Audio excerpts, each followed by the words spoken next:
আসন্ন লোকসভা নির্বাচনকে সামনে রেখে দক্ষিণ দিনাজপুর জেলার গঙ্গারামপুরে অনুষ্ঠিত হল বিজেপি যুব মোর্চা যুব সম্মেলন। মঙ্গলবার গঙ্গারামপুর কালীতলা একটি বেসরকারি উৎসব ভবনে যুব মোর্চার পক্ষ থেকে এদিন এই সম্মেলনের আয়োজন করা হয়।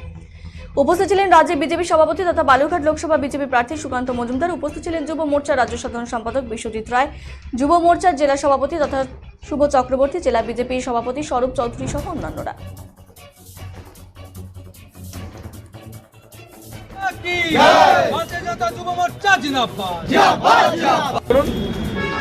আর কয়েকদিনের মধ্যে সমস্ত কিছু ক্লিয়ার হয়ে যাবে। আগে থেকে অত ভবিষ্যৎবাণী করতে হয় না। সিএ নিয়ে শাসক দল জেলা পর্যায়েও বিরোধিতা করছে, কি বলবেন?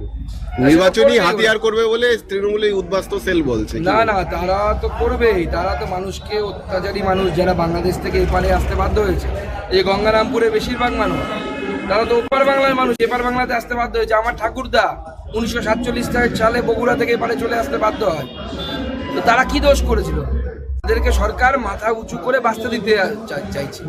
মুখ্যমন্ত্রী মিথ্যে কথা বলেন। মুখ্যমন্ত্রীর, আপনি একটা উদ্বাস্তু পরিবারের পাসপোর্ট করতে যান, মুখ্যমন্ত্রীর পুলিশ বলবে 71 সালের আগের দলিল নিয়ে আসুন।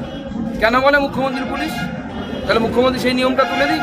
সিএ হবে, যে যা ডিক্লারেশন দেবে, সেলফ ডিক্লারেশনে সিএ এর মাধ্যমে নাগরিকত্ব দেওয়া হবে। কেউ যদি বলে আমি 2000 সালে এসেছি, কেউ যদি বলে আমি 96 সালে এসেছি, কেউ বলছে আমি 98 সালে এসেছি, যে যেদিন এসছে সেদিন থেকে নাগরিকত্ব কনফার্ম।